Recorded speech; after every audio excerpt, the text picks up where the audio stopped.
Kalau modal untuk awal pertama kali di tahun 2017 itu bisa dibilang kita nggak ada modal. Itu kita di awal 1 minggu penjualan bulan puasa ke lebaran itu 1 minggu aja kita bisa omset ratusan juta.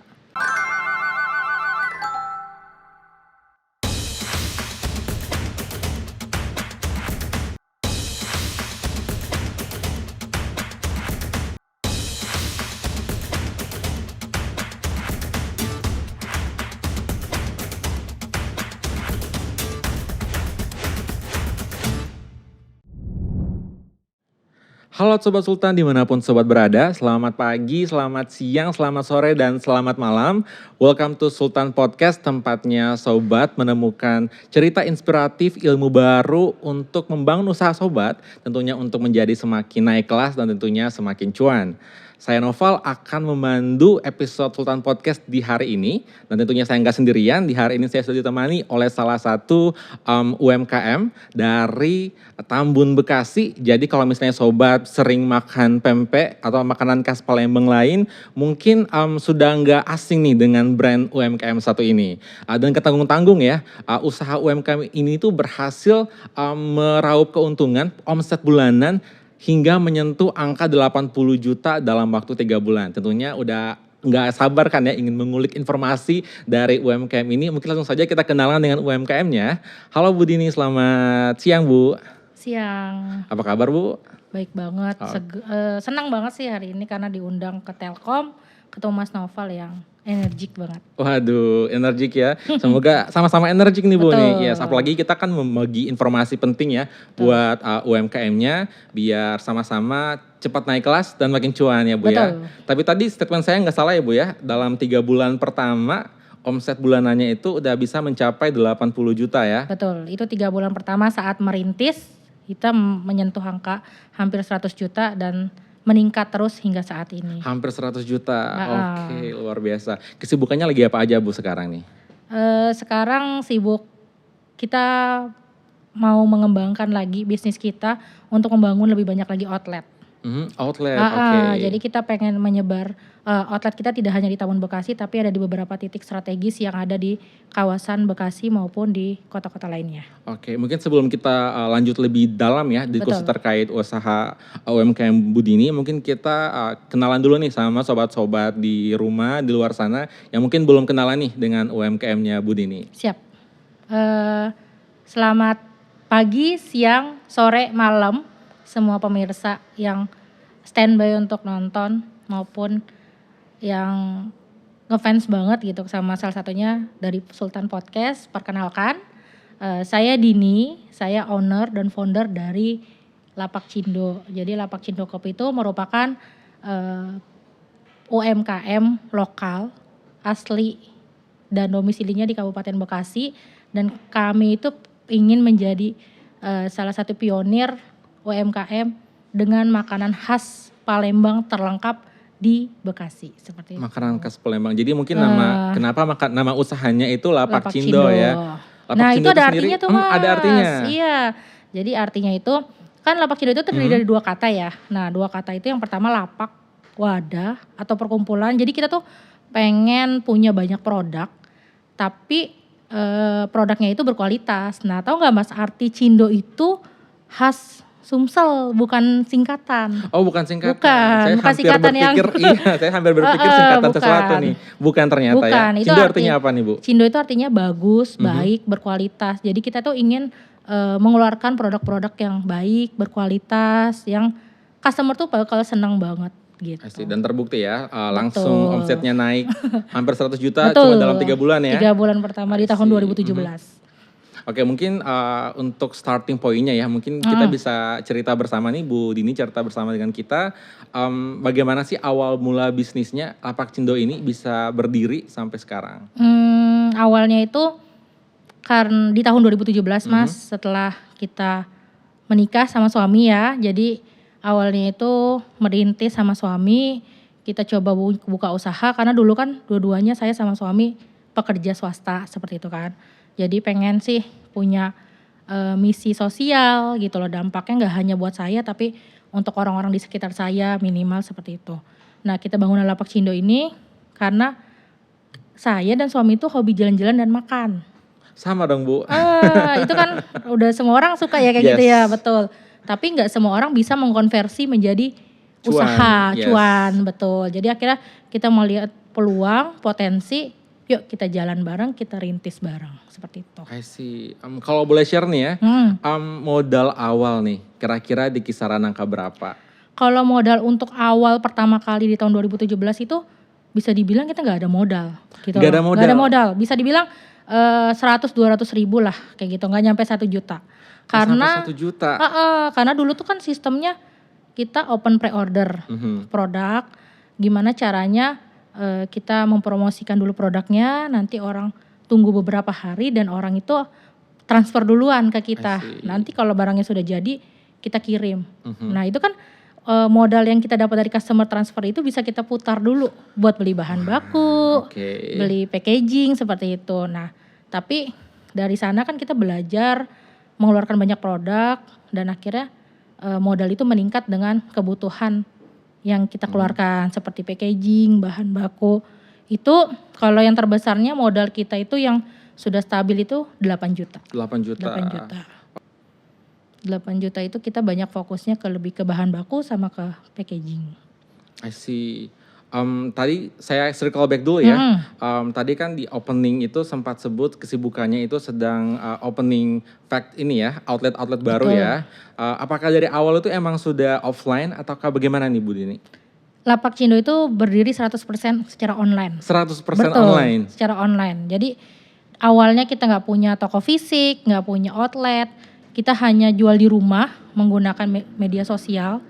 Saat itu kita menggunakan Facebook dan Instagram dan WhatsApp. Lagi booming banget ya Facebook di tahun 2017. Betul. Ya. Instagram sih yang lebih booming. Jadi kita memanfaatkan media sosial untuk menekan biaya produksi, menekan biaya operasional, tapi kita bisa mendapatkan cuan yang lebih banyak, profitable seperti itu.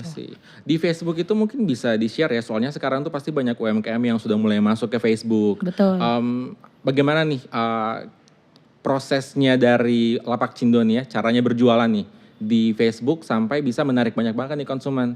Mungkin di luar sana mungkin ada yang misalnya sudah coba posting foto, caption, tapi kurang menarik, misalnya kurang menarik customers yang baru. Mungkin dari Bu Dini ya, dari Lapak Cindo experience-nya mungkin apakah ada something yang kurang yang perlu ditambahkan atau gimana Bu?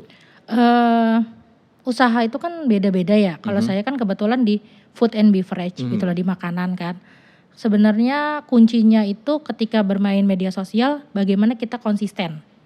Konsisten untuk upload setiap hari produk kita, testimoni, review, apapun itu yang berhubungan tentang brand usaha kita. Nah dari sana konsisten, personal branding juga saya jalanin karena sebelum saya launching Lapak Cindo di tahun 2017, saat di tahun 2020 sampai 2017 tuh saya hobi banget storytelling di Facebook. Jadi cerita, misalkan saya habis makan, saya foto, terus saya ceritain, ini makanannya enak, ternyata yang buatnya ini udah legend banget, misalnya kita cerita seperti itu. Harganya murah, pantesan rame yang beli, yang antri. Jadi lebih ke buat orang tuh interest, oh ternyata ada spot makanan enak atau rekomendasi ini dari Dini, misalkan di luar kota yang oke, nanti pas kesana aku mau mampir ke sana gitu. Jadi emang lebih ke personal branding untuk menunjukkan bahwa oh saya punya usaha, saya suka makan. Jadi nanti ketika saya mengeluarkan produk launching sesuai sama passion saya. I see. Betul. Jadi ya sebenarnya suka dukanya banyak sih Mas. Enggak segampang yang kita bayangin ya. Maksudnya posting besok langsung dapat orderan. Viral. Betul, gitu ya. Enggak juga gitu loh. Apalagi dulu itu kan gak se-booming sekarang yang mungkin ada TikTok, ada Reels, seperti itu kan kita bisa mengekspor konten-konten gitu kan untuk ke customer. Tapi kalau dulu tuh saya lebih banyak pakai Facebook Ads, IG Ads, gimana caranya nge-boost biar produk kita itu gak hanya di jangkauan Bekasi aja. Tapi dari orang dari Jogja, Malang, dari Aceh itu juga bisa order produk Lapak Cindo. seperti itu. I see. Ini luar biasa ya, baru di menit-menit pertama tuh udah ada banyak banget nih tips-tips nih sobat-sobat. Mulai dari manajemen keuangan yang baik ya, Betul. jadi modal sedikit bisa diolah. Terus ada juga kalau misalnya terjun ke Facebook, postingannya itu jangan langsung cuma kayak check in di mana, Betul. dangkal-dangkal gitu ya postingannya, tapi lebih ke storytelling. Jadi misalnya banyak info yang bisa di-share, itu ditulis semua tuh di feed-nya. Terus personal branding juga. Jadi kalau misalnya pengen jualan di sektor fashion, personal brandingnya mungkin kalau lebih baik di fashion juga ya Betul. Budini ya. OOTD. Yes, OOTD, outfit of the day-nya gitu ya. Betul. Jangan makan. Betul. Iya, jadi kalau misalnya personal brandingnya bagus, berarti asumsinya orang lebih percaya ya Betul. dengan apa yang produk yang akan dikeluarkan gitu ya. Betul. Terus juga menggunakan Facebook Ads. Betul, kita menggunakan iklan berbayar maupun secara organik. Gitu. I see. Kalau dari pengalaman Lapakcindo ini ya, iklan berbayar dan organik itu lebih powerful yang mana untuk menarik konsumen ya, dan yang untuk menjaga konsumen tetap stay? Kalau untuk yang mana yang lebih baik prefer gitu kan, pasti lebih yang berbayar. Karena jangkauannya lebih besar, lebih banyak, kita banyak menarik customer tuh bisa sampai Papua, Maluku, Sulawesi dan lain-lainnya. Nah itu yang sebenarnya nggak gampang dulu kan belajar yang AdSense gitu. Jadi saya belajar sama teman, sama tim, bahkan bergabung sama komunitas seperti itu. Tapi ada plus minusnya, kalau berbayar mungkin UMKM berat secara operasional, secara dana kan. Tapi bisa juga pakai yang organik gitu loh. Tapi harus sabar. Sabarnya itu mungkin secara penambahan followers tuh terbatas gitu loh. Betul. Jadi mungkin harus yang berbayar kita bisa dapat 20 transaksi, yang organik paling 1 sampai 2 transaksi setiap hari seperti itu. Jadi nggak apa-apa dimulai dulu aja yang organik. Nanti kalau memang sudah ada dananya bisa diputar, boleh nanti berbayar agar proses untuk menaikkan omset itu tidak mendadak drastis seperti itu. Karena biasanya yang mendadak itu biasanya cepat hilang seperti itu. Jadi mendingan kita berproses aja pelan-pelan. Mendadak cepat hilang. Tapi kalau dari story-nya Budini kan ya, mendadak juga tuh hitungannya ya. Dari 0 sampai hampir 100 juta ya. Itu buat menjaga konsumennya tetap stabil gitu. Apakah ada cara lain mungkin dari sosial media, iklan atau bagaimana? Kalau dibilang Lapakcindo itu mendadak, tidak juga, karena emang dari awal itu Lapakcindo itu kan memang launching resminya tahun 2017 bulan April. 3 bulan kemudian kita belajar, 2 bulan itu kan belum ada omset gitu kan.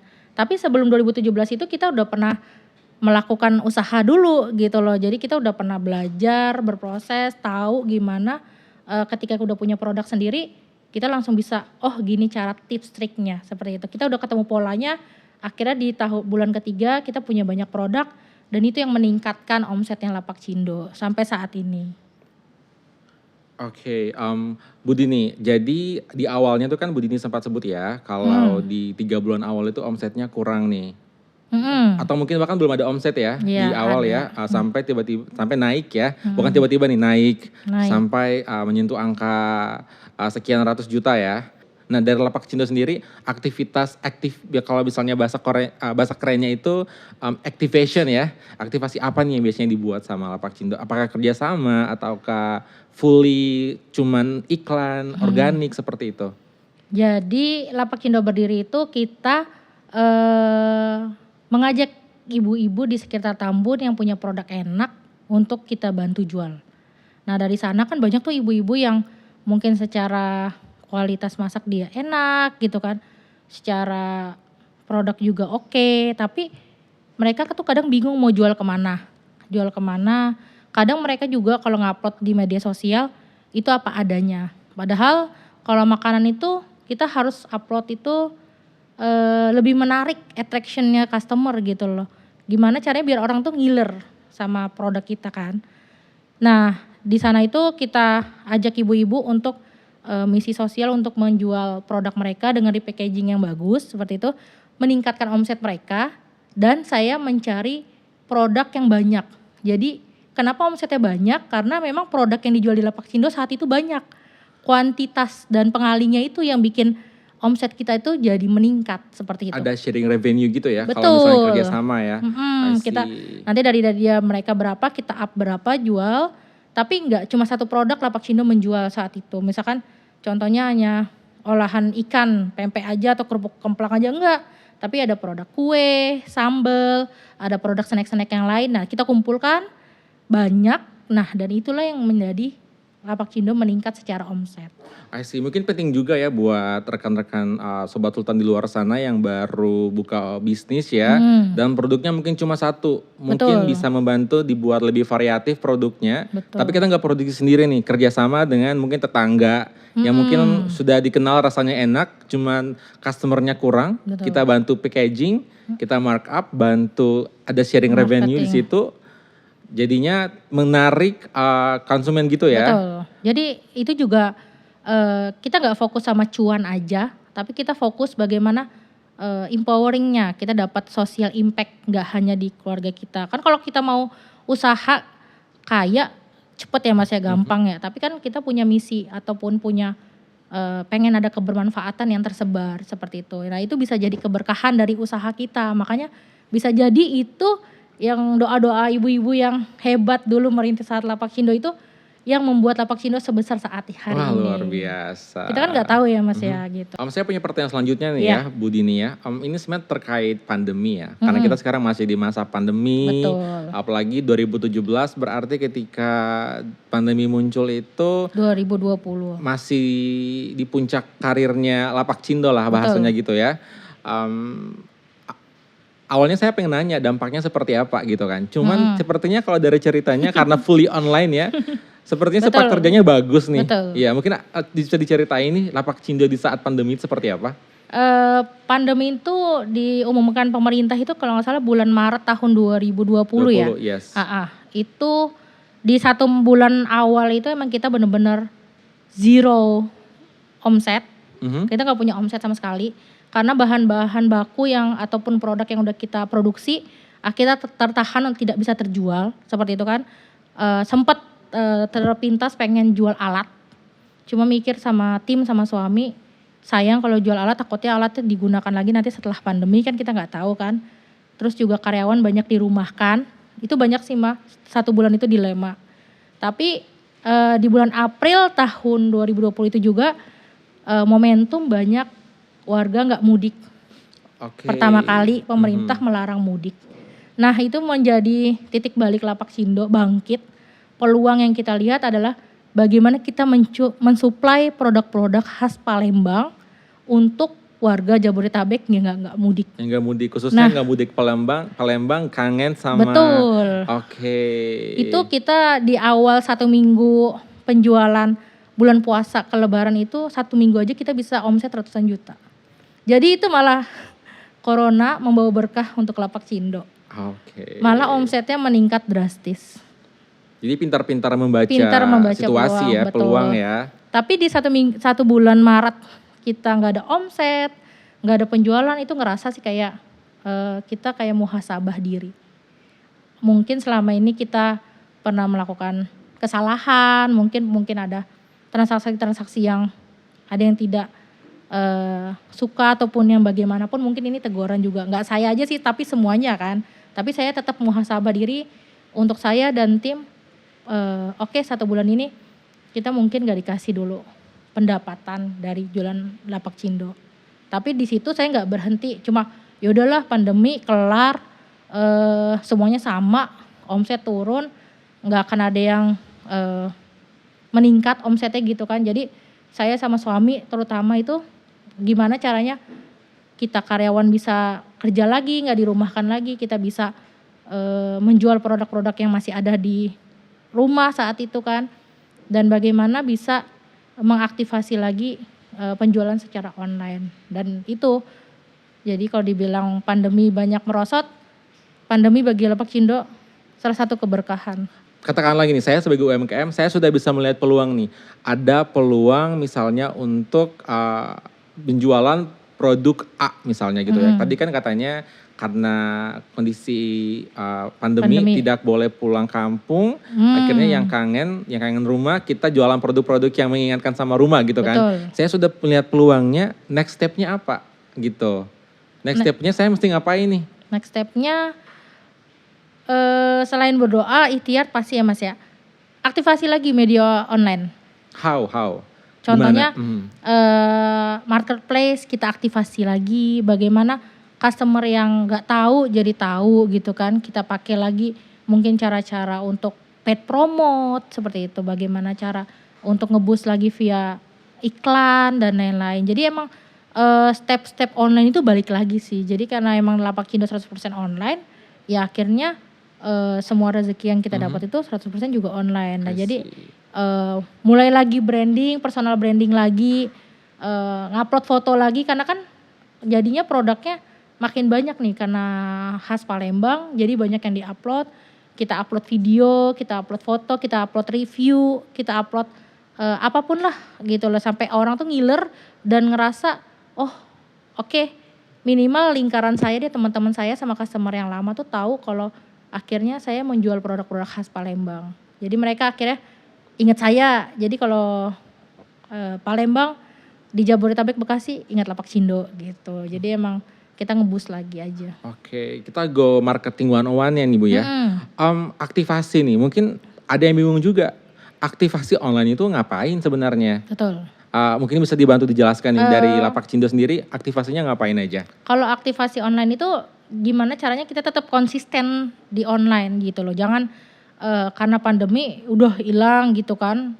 Instagram sarangan gitu misalkan kan apa banyak nggak ada yang posting sama sekali, tapi lebih kalau emang nggak ada jualan produk mungkin bisa storytelling gitu kan, storytelling oh di Palembang itu ada produk ini loh gitu, mungkin yang orang Palembang asli pas ngelihat postingan kita kangen rumah, gitu, nostalgic kan, yes. aduh kok pengen gitu kan, akhirnya kita buat polling di Instagram, kita buat apa sih namanya question kita buat ini apa sih, ini di mana, ini produk apa sih khas Palembang, kita buat kayak main kuis-kuisan gitu deh. Di Instagram juga ada fitur-fitur kayak polling gitu. Betul. Ya, questions, isi essay jawaban gitu ya. Itu ngefek banget karena pas kita lihat, banyak juga yang nge-view gitu loh.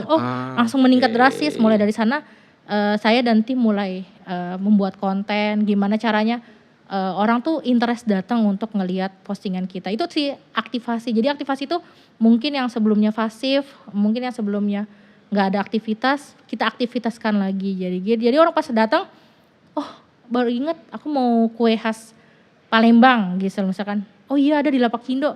Coba cek di postingannya ada nggak gitu. Akhirnya mereka cek di marketplace kita atau WA kita nanya ketersediaan produknya ada atau tidak seperti itu. Jadi lebih aktivasi itu gimana caranya memaksimalkan media online untuk penjualan. Dan banyak banget fitur-fiturnya ya. Betul. Di IG ada fitur tadi apa saja tadi? Polling. Terus ada kayak question box gitu. Question box, yes. Terus ada juga kayak apa namanya? Kayaknya banyak kuis-kuis yang kayak kita bisa bikin kuis tag berapa teman datang ke sini dapat giveaway gitu ya. Betul, giveaway juga bisa. Jadi lebih aktivasi ke sana. Sama satu lagi nih. Pertanyaannya itu terkait organic ads sama paid ads. Jadi iklan organik sama iklan organik, konten organik sama konten berbayar gitu ya. Mungkin ada yang bertanya-tanya jangan-jangan bisa mencapai omset sekian karena mayoritasnya emang iklannya berbayar semua.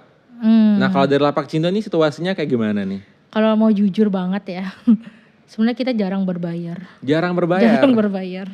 Makanya kadang orang tuh bingung gitu loh. Kok bisa sih Lapak Cindo penjualannya banyak? Exactly. Kok bisa dapat banyak saya juga konsumen? Betul. Nggak tahu juga sih, tapi ya itu mungkin salah satu rezeki ya. Tapi itu dulu ya kita jarang berbayar. Tapi semenjak ada istilahnya full suami support saya, kebetulan suami juga baru desain.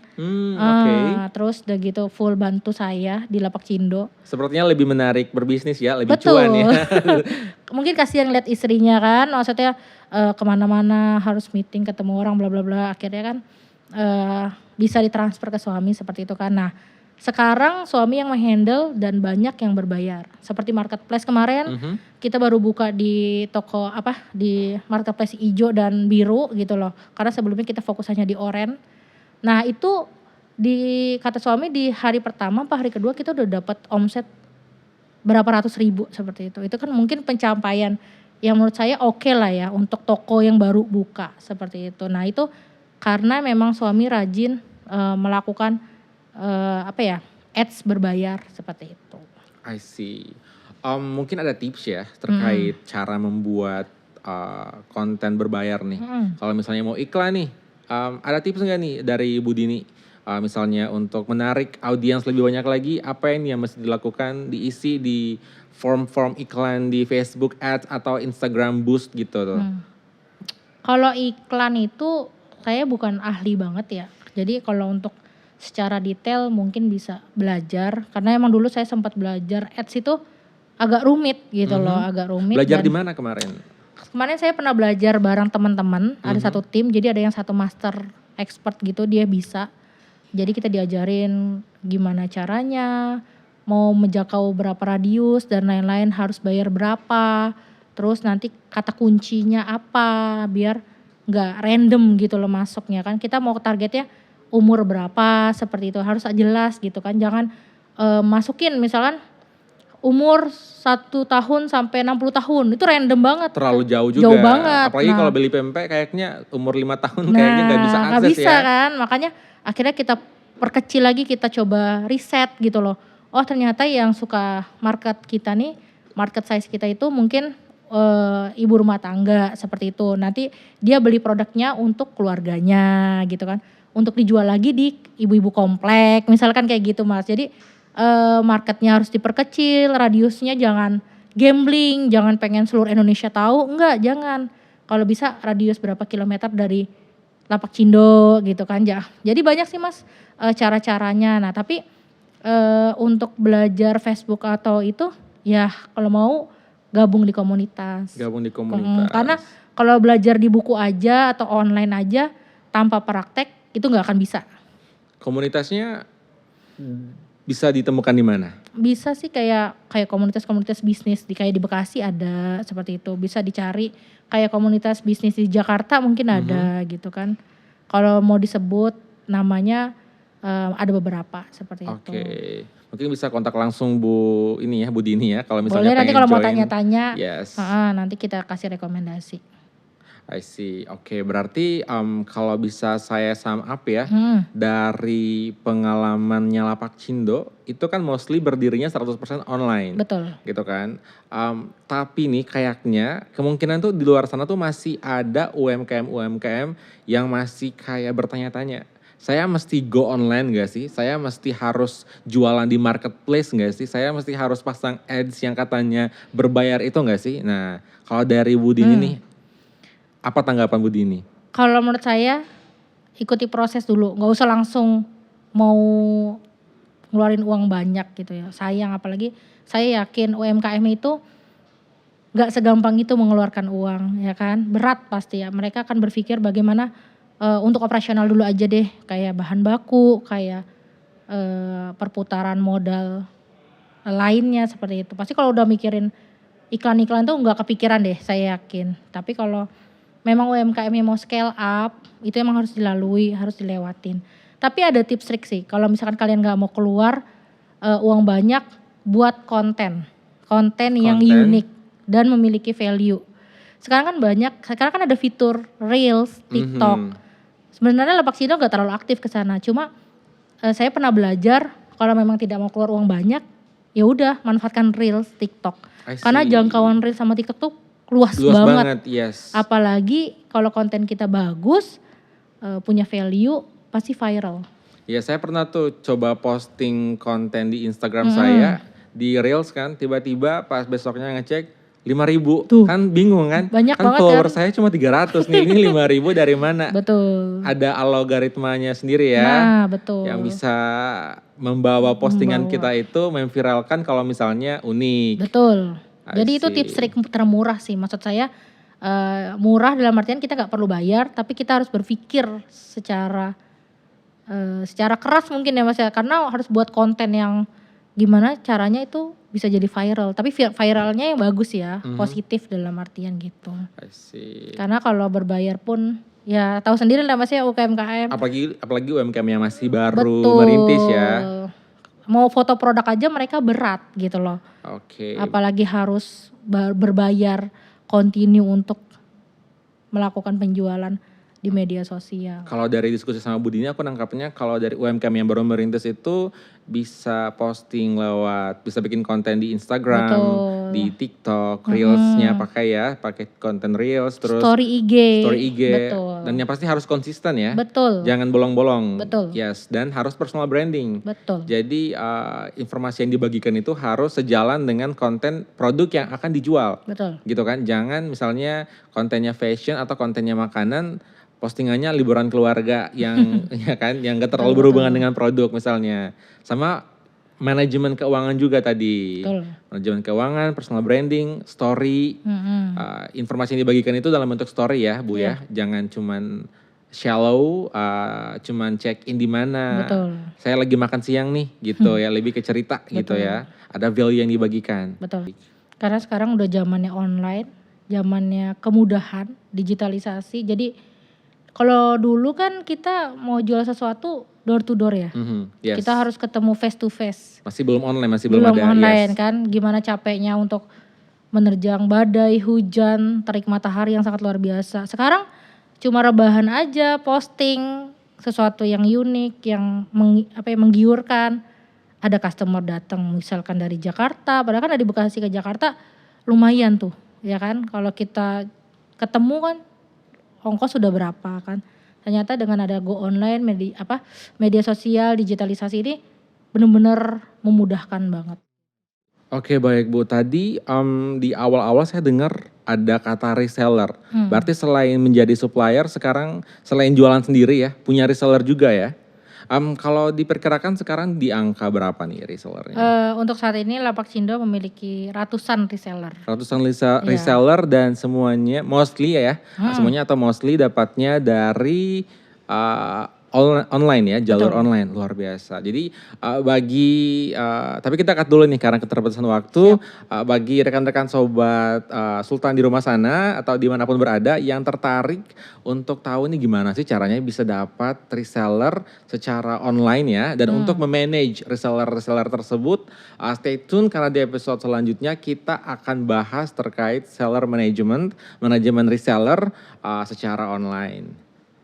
Oke, thank you Mbak Dini untuk materinya, inspiring banget dan inspiratif ya. Semoga membantu sobat-sobat UMKM di luar sana untuk membantu bisnis mereka semakin cuan dan semakin naik kelas. Jadi buat rekan-rekan UMKM, sobat-sobat UMKM, sobat-sobat Sultan yang tertarik tadi ya untuk pengen tahu gimana sih caranya untuk mendapatkan reseller secara online dan untuk manage reseller, manajemen reseller secara online, stay tune karena di episode selanjutnya kita akan membahas cara memanajemen reseller dan mendapatkan reseller secara online. Sampai jumpa di episode selanjutnya sobat.